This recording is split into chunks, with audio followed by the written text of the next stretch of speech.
Hi guys, so this week has been amazing. We're going to be discussing the ENDSARS movement and how the Nigerian state has negatively affected marriages.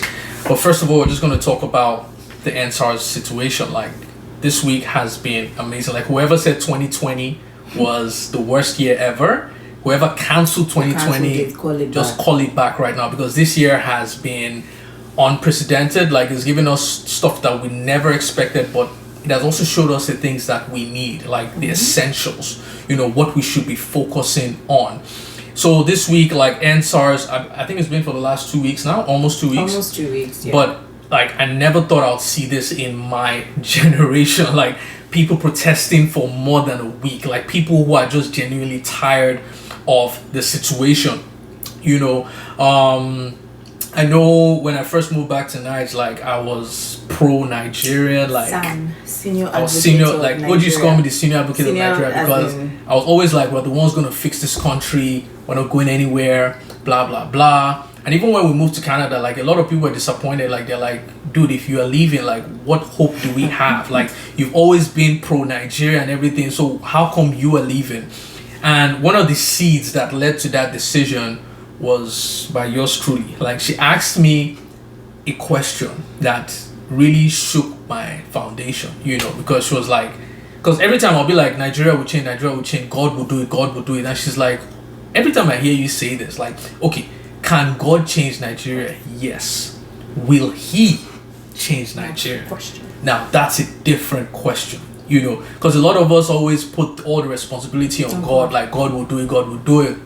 Like, but God has already given us the principles to make our country work. If you choose not to follow them, then you're going to reap the consequences. So when she asked that question, will he change it? I knew that God is not the kind of God that can change his character just because some people are praying or wishing that stuff would happen.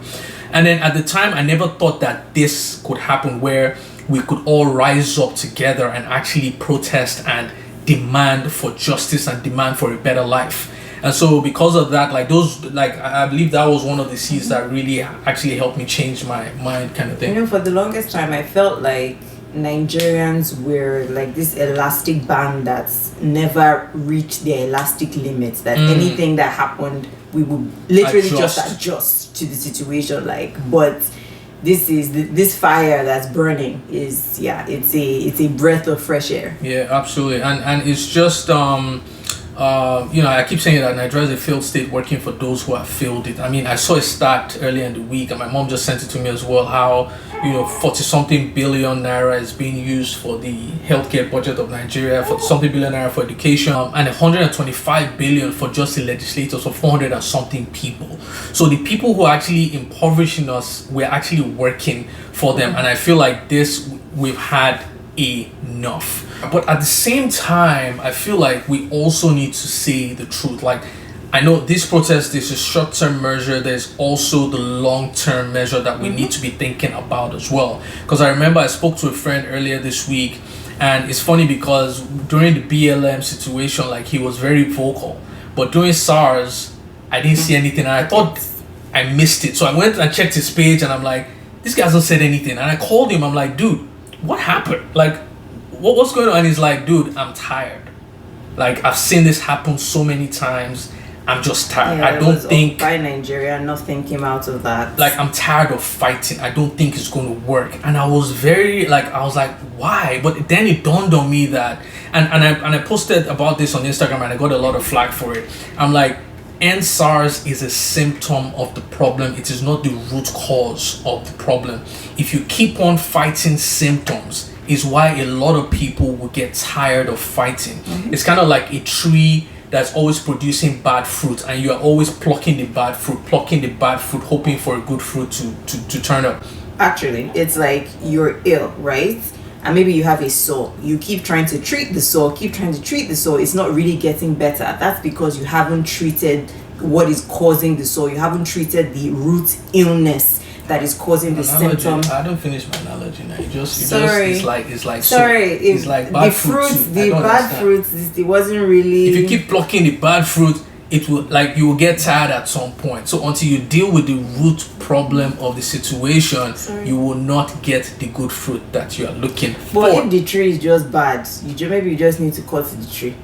Maybe, and that's why we're trying to reset the whole system right now. Just remove the tree and plant somewhere else, kind of thing. You know. So I don't want us to get tired.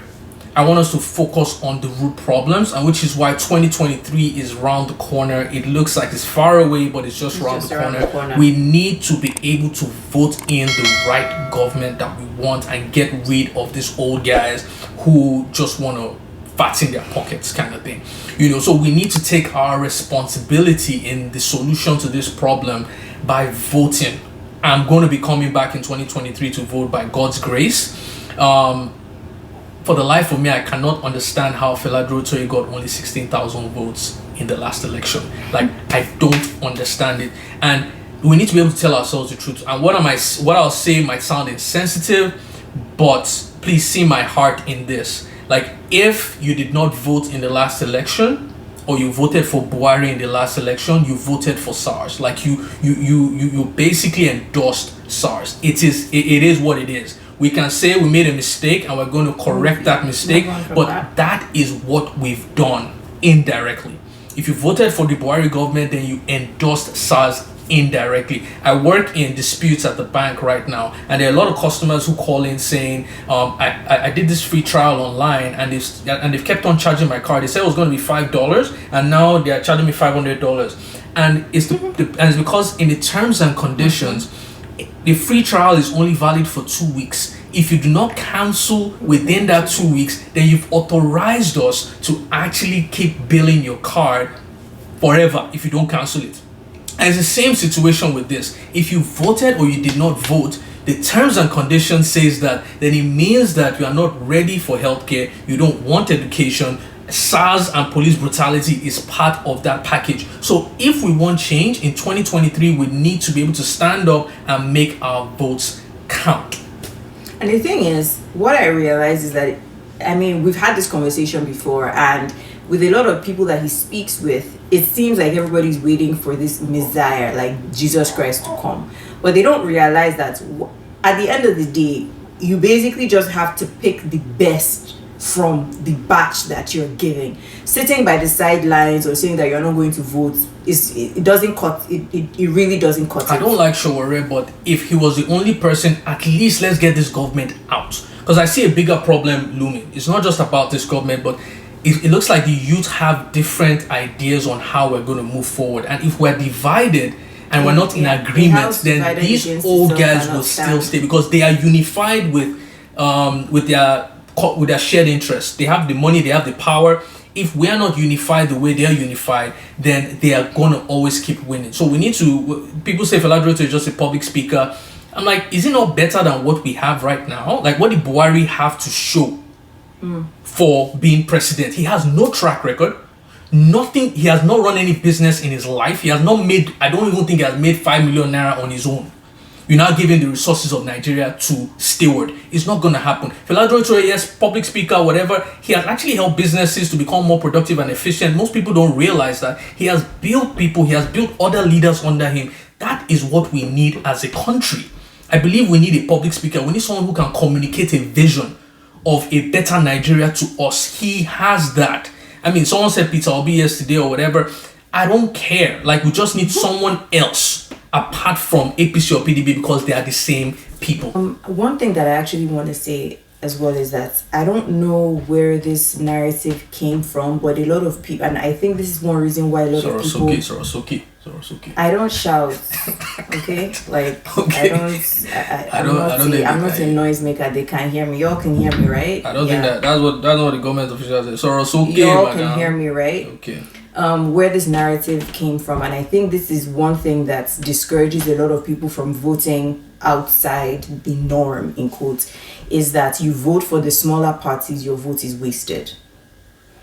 Because and this is where unity comes in. This is where we all need to move forward, using on a unified front, using a unified voice, because at the end of the day, a house divided against itself cannot stand. So let's get rid of this mentality that if I say, if I vote for this small party, my vote is wasted. Everybody is saying that, then everybody goes and votes the norm back in. Like, you be the change, then the next person would do it, the next person would do it. That's how you get a critical mass. Somebody could have said that, oh, this protest isn't going to change anything, so I'm not going to go out to protest. But somebody said that, you know what, let's do something different. Let's believe that this will actually make a difference. So we need to believe that as well. And yeah. Absolutely. So right now we're going to be discussing how the Nigerian government is negatively affecting marriages, and we can definitely attest for that. Babe, like, what do you think? Like, how different has our marriage been right now compared to when we were still in Niger? I feel like one thing is, well, generally speaking, before this second guy came, as in, I don't even want to think of how it would be in Niger, whatever, but I feel like I'm less tired, if that makes any sense. The standard of living is different, right? So there is a different kind of stress that physical exhaustion puts on marriages. I mean, you leave the house at like 4:30 in the morning. You're just to beat traffic. You come back home late. You've been walking, whatever. You're exhausted. Only God knows when your husband is going to come in. So like, you guys both come in tired. There's not that quality time to spend together. That's if he even comes home safe. Maybe he's out partying with the boys or whatever. So like, which thinking about the Nigerian system, like, might be necessary. If not, you might just explode. That's true. You just need a way to decompress.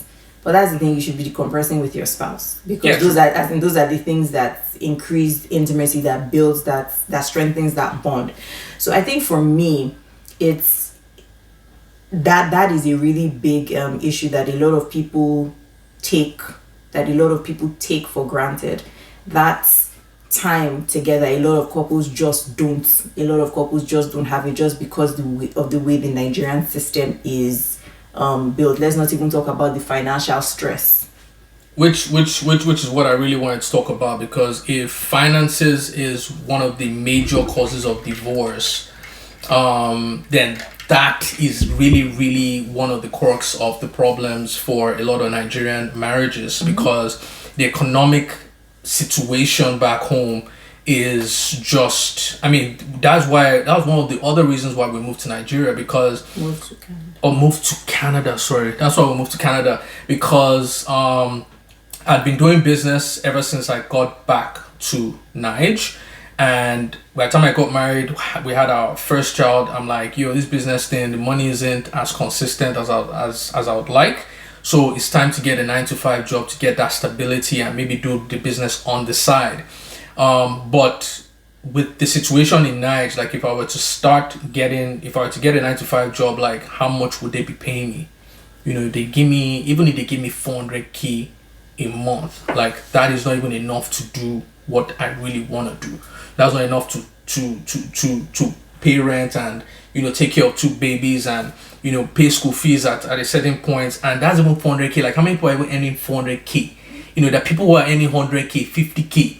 You know, how do you expect your marriage to work on that salary? Like, the quality of your life would be like it will put the order of priority out of balance. Like we've mentioned in our previous videos as well, the law of priority, where God comes first, your marriage comes next, and then your kids, and then blah blah blah. But when you don't have the basic amenities in place, then money becomes your number one goal, which is why even a lot of Christians in Niger are not really Christians, because they don't have that basic they don't have their basic needs met. You know, Bible talks about how the deceitfulness of riches and the cares of life drown out the seed. So if God has given you a word, but you don't have the means to actually, you know, take care of your basic needs, you know, then those cares are going to drown out the word and eventually cause havoc in your marriage. Yeah, that's actually what I wanted to talk about. Like, you're talking about earning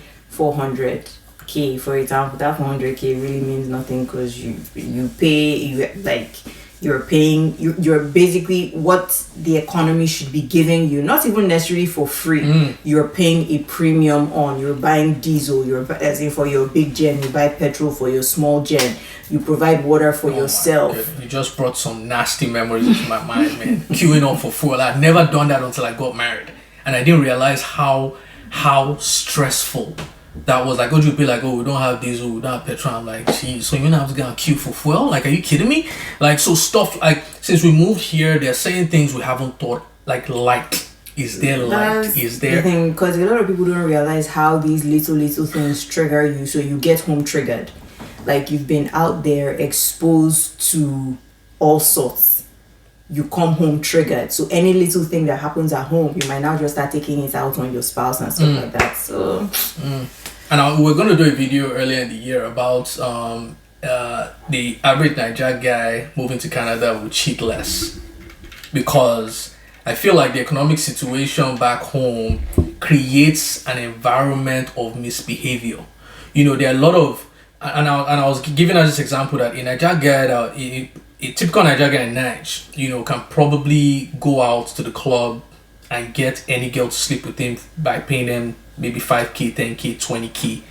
You know, if you move to Canada, like, what are you gonna, like, what? You want to buy me an iPhone? Like what's that? I have that on contract. And I hear a lot of, you know, oh, he bought me a phone. People, like, a lot of girls are compromising their values because a lot of people phone. are hungry. Like, they're just hungry and they're making bad decisions based on their economic situation. So you come here and you tell a girl, I'm going to get you a phone if you do this and that. And she's like, I already have my phone. I have my car that I'm paying for. I have a house.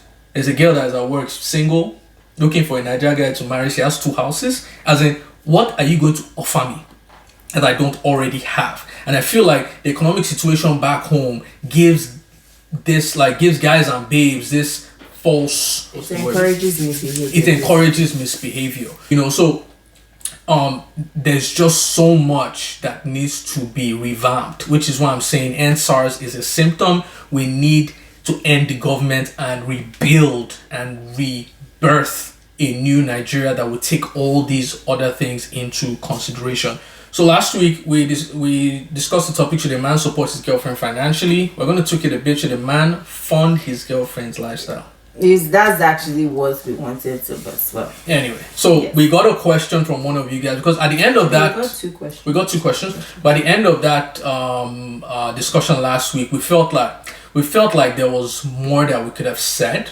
And it's funny because I just said, hey, I would even mention this, and she's like, and I was going to say the same thing. I'm like, you know what, let's just do another one this week. And then funny enough, 2 questions came in that we're actually talking about that. So we're like, this is assignment, so let's just do it. Okay. So the first question.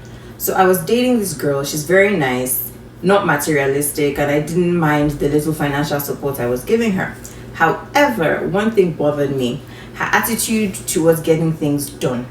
I really like her and can spend the rest of my life with her, but she needs to wake up, and I don't see the signs of that happening. I feel I don't respect her enough because she doesn't contribute to me, and sometimes I talk to her anyhow. The flip side is starting again with someone that has personal life goals, a good job, and brings something to the table. And I might not like as much as the other girl. It's a really confusing and depressing situation. This is like one of the toughest decisions in my life, and it's even worse because there is no time frame. I can be in this confusion as long as possible. I really need guidance. I really want to start a family and put my energy into something worthwhile. Okay, so the first time I heard this question, I mean, I was reading it, I read it again and again and again, and I'm like, this guy first mentioned all the good things about her. She's not materialistic. Can you just see she's good? She says she's very good, very nice. She doesn't mind. He doesn't mind the little financial. So she's not the kind of girl that is, you know, vexing that this is too small or blah, blah, blah. You know, but then he mentions all these good qualities and then goes to the one thing that he cannot stand. And I feel like this is what a lot of people who are dating go through, because it's like we're looking for the perfect person, you know, and it reminds me of the Garden of Eden. You know, Jesus Christ or God was like, you know, eat every good thing in this garden, but leave this one thing. And I feel like a lot of us always ignore the good things and focus on the one thing that we may not like, and that would and that could lead to something else. So for me, I feel like focus on the good things, and marriage is all about building our weaknesses. It's about growing together. If that is the only thing that you're having a problem with right now, how can you help her? How can you support her in getting that weak side to become strong? So yeah. Do I have? I have notes and notes and notes. When I read this, when I read the question, there were so many things that stood out to me. I made notes. Sorry, you guys just have to bear with me because I feel like notes did you make? I made a lot of notes. Uh-oh. I made a lot of notes because I love this question because there's so many things to tackle, and I feel like a lot of people can learn so much from this. Now, the first thing that I noted that sort of like caught my attention was he said her attitude towards getting things done. She needs to wake up, and I don't see the signs of that happening. When I saw that, the first thing that came to my mind was, how have you helped her? Like, there are a lot of people have different strengths, different weaknesses. There are people that procrastinate a lot. It doesn't necessarily mean they don't want to get things done. They may just not have the skills to get themselves together to get those things done. So you who may have those skills, how have you helped her? And for me, a big key to this is communication. But the problem with communication is that people think that because they have spoken a few words, they have communicated, but that's not what communication is about.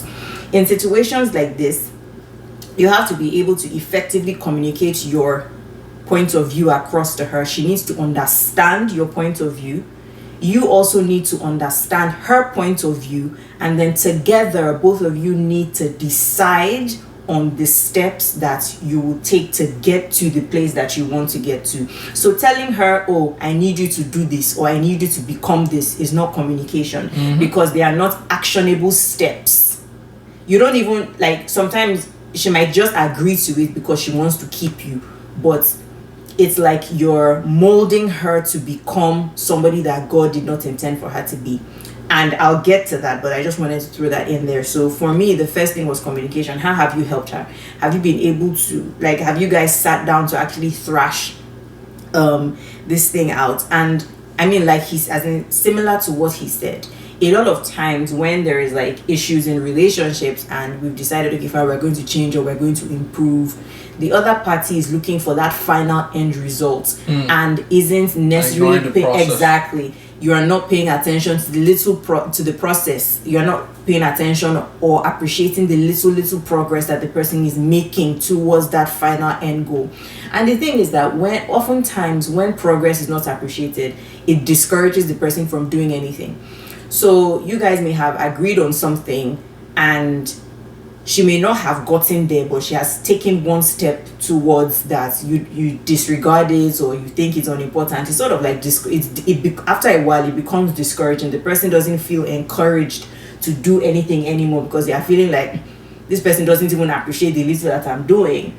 And to be honest, this is how OG has helped transform me, because I mean, take for example the little things that I do. Maybe I wash the plate, you'll be like, oh, thanks so much, babe. Like, she doesn't know, but it has registered in my head. So you get thanks for washing plates. Okay, I shall wash more plate then. So, and then if it's just happening for plate, then what if I did this other thing? What if I helped her with the laundry? What if I helped her with, taking care of our first son? What if I did? And so that is how you encourage people into doing things. If say I washed plate and she didn't see anything, just expected me to do that, then, even though I'll still do it because I want to, but it wouldn't be encouraging kind of thing. Like I could just do it whenever I want to kind of thing. Yeah. The thing with this particular one is that it actually violates a very important biblical principle, because the Bible asks us to guard our hearts, right? And a lot of people don't realize that to guard your heart, you need to renew your mind. How do you renew your mind? By focusing on what is good, by focusing on what is true, by focusing on what is lovely. So circling back to what he said, focus on the positive, focus on that good thing, because there's a popular saying that says what you focus on becomes your reality. But you focus on growth. Exactly. So look at the glass as half full as opposed to half empty. Yes, these things, these negative things, they irk you or whatever, but focus on the positive, and then you begin, not that the negative goes away, but I don't know how to explain it. It sort of like makes it relatively easier to then tackle those negative things. You're more objective in tackling those negative things that irk you. And it's funny because he's talking about wanting to start again. Like most guys that do this will then go and look for those goal-oriented girls or whatever, and then all the things that they once had that they were content with, this person will not now have. So say for example, the next girl that he meets will probably be more enthusiastic about opportunities and taking advantage of certain things, but may not be content with the money that he's giving her, or may not be all the things that he enjoyed with the first girl now becomes the weakness of the other person. So now you are battling with, oh, but I once had this and now I want this, but I still. And I think one other point that I'll put, because this year on my birthday, 24th of September, I told OG, I'm like, during my quiet time with God, I was like, God, so what's my birthday present this year? And God was like, you know better than that. Like, what do you mean, what's your birthday? Like, I've already given you all the gifts that you can ever want. The question you should be asking is, what gift should I unwrap this year?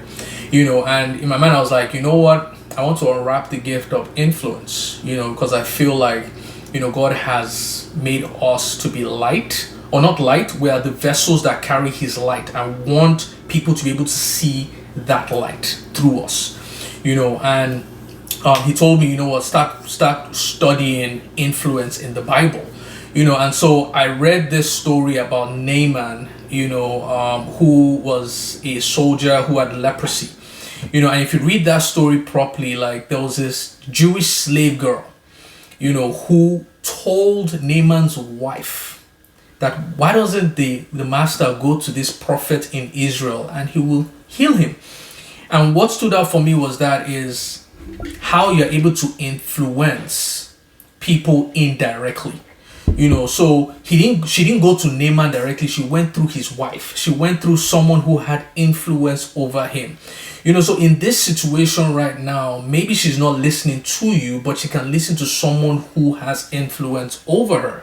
So why don't you go through that method if you feel like she's not listening to you? Some of them might be pastors. Maybe she sees her pastor as an influential person. Maybe go speak to the pastor about it, and then maybe if she hears it from the pastor's mouth, it will produce the change that you are desiring. So that may be one thing that, and plus God is the biggest influencer. Have you prayed about it? A lot of our problems get sorted out without even us talking about it, because we just go straight to the father and be like, see what your daughter is doing, see what your son, and within a few weeks or days, sometimes we even forget about it, and then it just gets sorted out. So who is influencing this person? Maybe go indirectly to get the results that you need.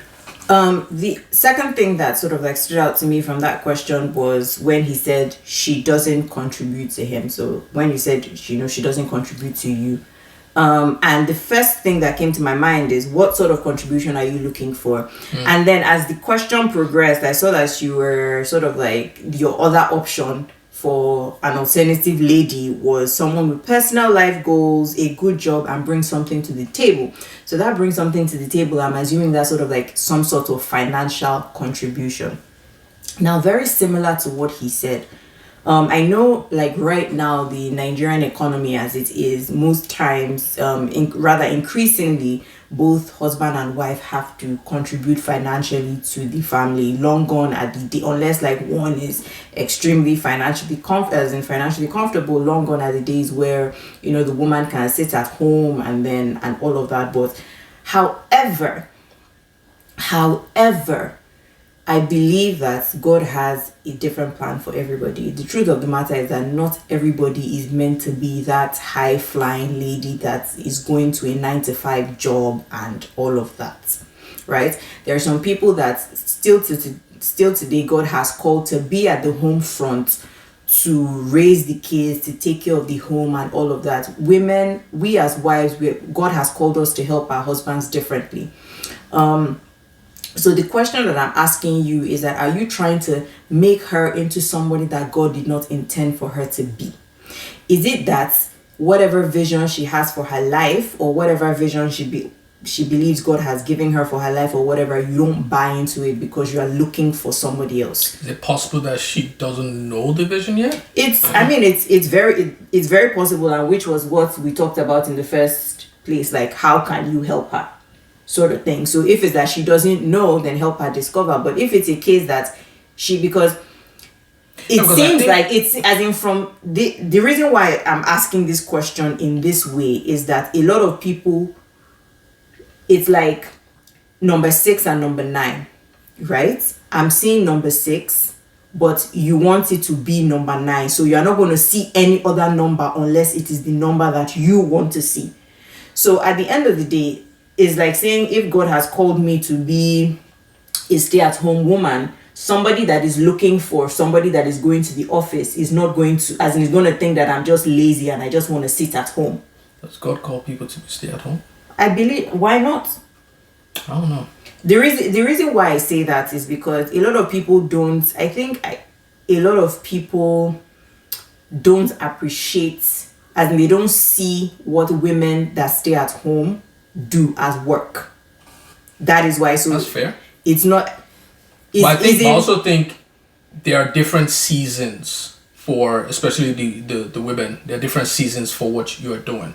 So there's a season where you're at home, because remember the message I told you about that I heard of how Adam and Eve only God had named when man had fallen, but God named Adam and Eve Adam.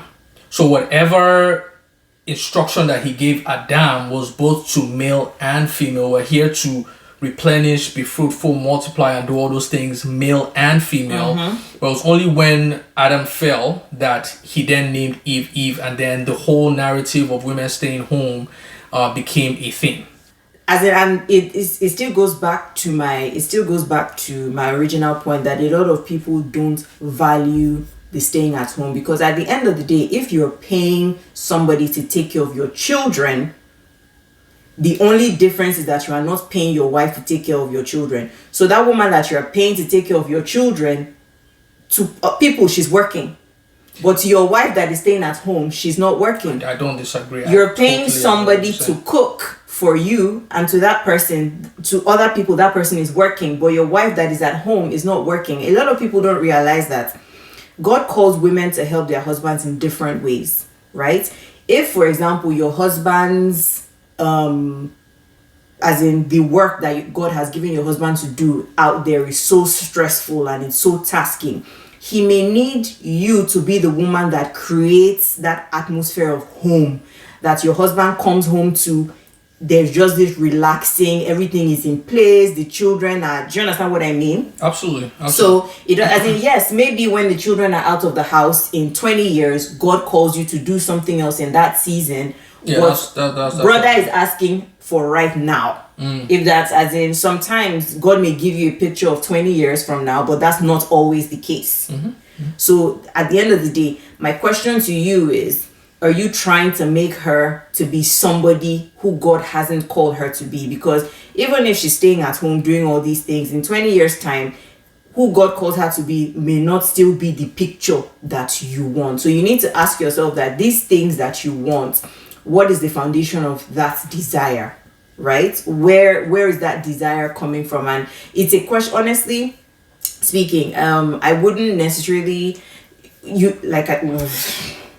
need to ask yourself where the desire is coming from. If it's sort of like an earthly, fleshy desire, or if it is a desire that God has placed in your heart. And if it's a desire that God has placed in your heart, and I keep telling people that, take for example, before we got married, God told me that my husband would be in ministry. He didn't necessarily tell me to what capacity, but he told me that he would be involved in ministry, sort of thing. So going forward, that was sort of like a filter that I used to look at the guys that were approaching me, sort of thing. So if it's a desire that God has given you, then it's a question you need to sit down with God and ask that, is this girl the right person for me, or am I trying to make her into somebody that she's not? And this is where hearing from God is absolutely critical, because this is who she is now. You don't know who she's going to be in the next 5 years. Only God knows. Exactly. We look at life through a keyhole. God sees the whole house.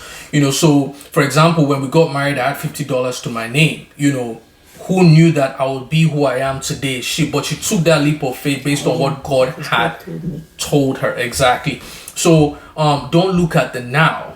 Leverage on what God is telling you. And this is why we always say hearing from God is very, very critical. And a lot of people always wait till critical situations like this to start wanting to hear from God. And you're probably going to hear yourself. So start trying to hear from God from now, cultivating that relationship with Him, so that when it is time for this kind of big decisions, you know exactly what to hear. So second question, real quick.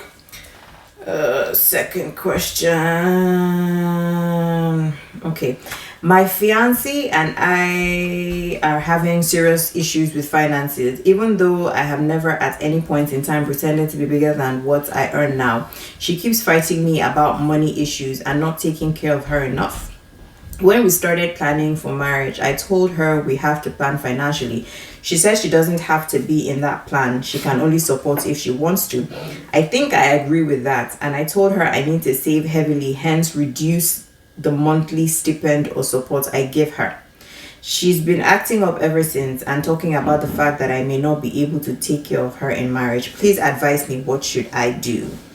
I think this is where this whole Nigerian situation comes in, because I don't see that happening here, where a guy is giving you allowance every month. Like I like both questions. Is this a thing in Nigeria now where the guy is giving pocket money? Of course, now that is not today.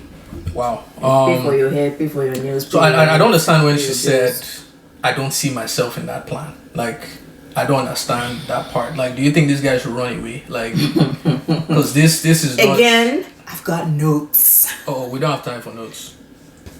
That was so rude. Sorry, but time has gone. It's not my fault. This guy is going to wake up very soon. It's not my fault. I spent the first 90 minutes. You spent the first time in this thing talking. I never heard you talk this much in my life. Because my goodness. Because you had notes. You should have notes next week. Go on. Okay, no, you say what you want to say, then I just wrap up with everything that I need to say. No. Okay, so for me, I feel like every successful relationship needs reciprocity. And we're supposed to talk about this in the last video. You cannot be in a relationship where all you're doing is give, and no one's taking. Like, it's give and take, and if a guy ends up always giving without receiving back, then there's going to be a problem. It's going to feel like you're abusing that relationship. And I wanted to really point out how this is similar to our relationship with God. He sent his son Jesus Christ to die for us, to give his life. The natural response to accepting Jesus's life is to give our lives back. And when we don't reciprocate that gesture that God gave to us, there is a problem in our relationship. So like I said, relationship is all about give and take. If Jesus Christ has given us his life, we need to be able to sacrifice our desires and our lives for him. So a lot of people say, I was born this way. Yes, we may have been born that way, but the natural response to Jesus Christ dying for you is to sacrifice how you were born to live according to his standards. So in this situation now where you're the one always giving, she's not giving back, or she doesn't even see herself wanting to give back, like she doesn't even see how she should be giving back, she doesn't see herself in that equation, it is going to be a problem. So I want you to think not just about now, because he said it, he kind of agrees with what she said. You might agree now, but are you going to agree in the next 10 years, 20 years, when you have kids and you have more expenses? Is that agreement still going to be good for you? So don't just think about now, think about the next 10 to 20 years to see if that agreement will still be good for you, and make that decision based on that. For me, again, I feel like communication is a very big thing is a very big thing here. Because you mentioned something that you believe that you've always sort of like been playing about what you were earning, that you didn't portray yourself as someone earning more than you do. So my question to you is that's all well and good, but does she know exactly how much it is you are earning? In your mind, you may feel like you are not pretending or you are being yourself, but to her, she may have a different idea of what you're earning. So does she actually know what you're earning? And another thing is that, have you communicated your financial vision to her, and has she bought into it? Because at the end of the day, God calls us wives to be suitable helpers. Someone that does not buy into your vision cannot help you.